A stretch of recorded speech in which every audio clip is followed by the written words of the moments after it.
Good evening. My name is Itai Green, and I'm going to speak with you today about corporate open innovation, innovating, not relying on your R&D department. I have 15 years of experience in startups. As a startupist, I used to be the head of innovation of Amadeus in Israel, looking for innovation from Israel for the benefit of the corporate and the customers. And Innovate Israel is helping corporations in all verticals to adopt innovation that comes not from the R&D department, but from third parties. Those corporations that realize that innovation will not come from R&D departments. And also founded the ITTS, which is Israeli Travel Tech Startups Community. We have more than 400 entrepreneurs in the area of travel tech. You know what's in common between the following brands, right? The BlackBerry and the Blockbuster and Agfa and Nokia and Yahoo and MySpace. They all been disrupted by technology. They failed to move with time. Corporate today, they're in a mistake if they think that what works for them today is going to work for them tomorrow. If there is something I want you to take from my pitch, is the understanding that what works for each and every one of you, not only in travel, if it works for you today, it will not work for you tomorrow. And why is that? Because of the rate of technological change. It is quick and accelerating.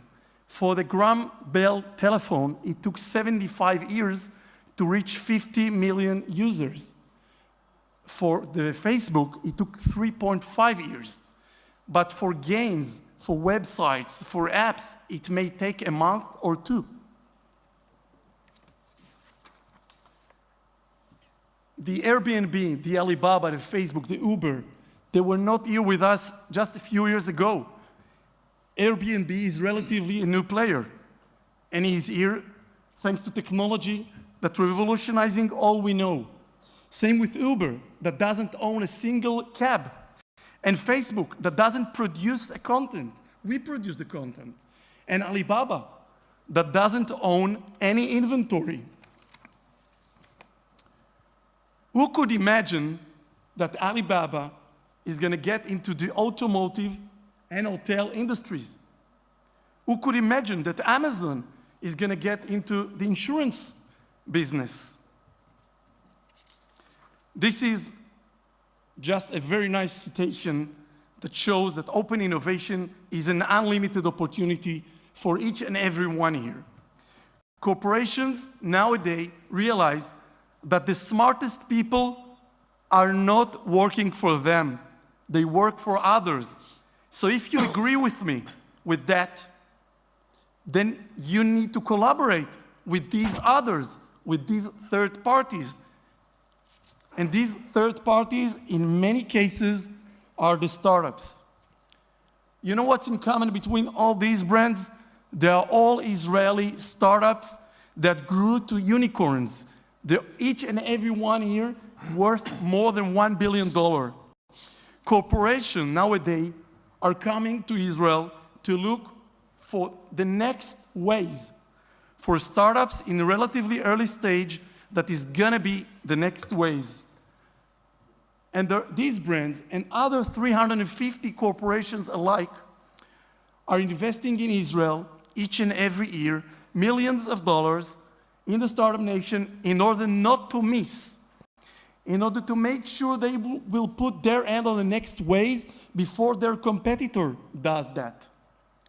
They're looking for brilliant brains and for the next big thing.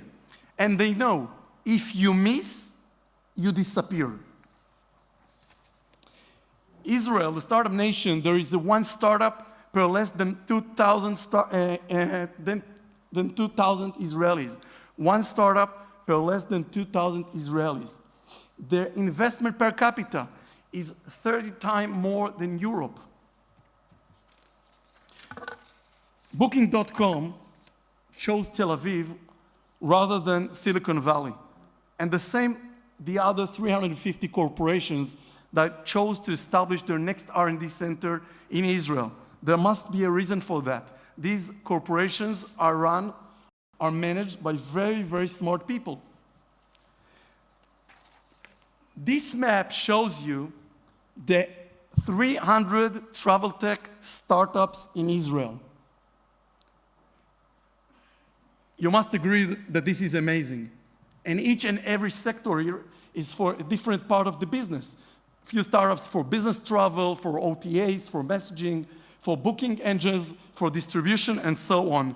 And the same you can find for almost any industry. This is for the agri-tech. This is for the fintech, financial industry. This is for Industry 4.0. This is for the retail tech, for the cyber, for the healthcare, for the IoT, and for AI, and for automotive. And what are all these startups looking from you, from the corporation's leader? They are eager to work with you, either as a design partner or for a proof of concept, POC. Because they are looking for your know-how, your knowledge, your industrial professionalism, and the working platform, of course. And they bring their professionalism in the area of technology, and they're a very high level of creativity. This is a win-win, a collaboration between a corporation and a startup. But in order to work with a startup, you need to know how to do so. You have to come and work with the startupist with an open mind to create internally in the corporate fast track. You have to have a commitment from the C-level. The corporate has to set the challenges, technological and business challenges, in order to know what to look for. You need to trust to treat the startupists as partners, not as suppliers. You need to overcome the language barrier. Startupists are speaking startupist. Corporate is speaking different language. If a corporate wants to work with a startup would never speak the corporate language. Corporate has to learn how to speak startupist, which means answering very fast, replying, and so on. And of course, to be available 24/7, and I must tell you, in Israel, corporations are paying startups for pilots in cash. And of course, to have in the corporate a single point of contact, you have to take decisions fast, either yes or no, to set the budget, treat the startups with respect, and to have the board committed to the startupist and to the innovation. Israel is less than 2 hours from Greece. So I highly recommend you come and visit us. There is so much to see there. And of course, this is my phone number. Feel free to approach me. Thank you very much, and I hope I convinced you that innovation is coming from third parties, not internally. Thank you very much. Thank you.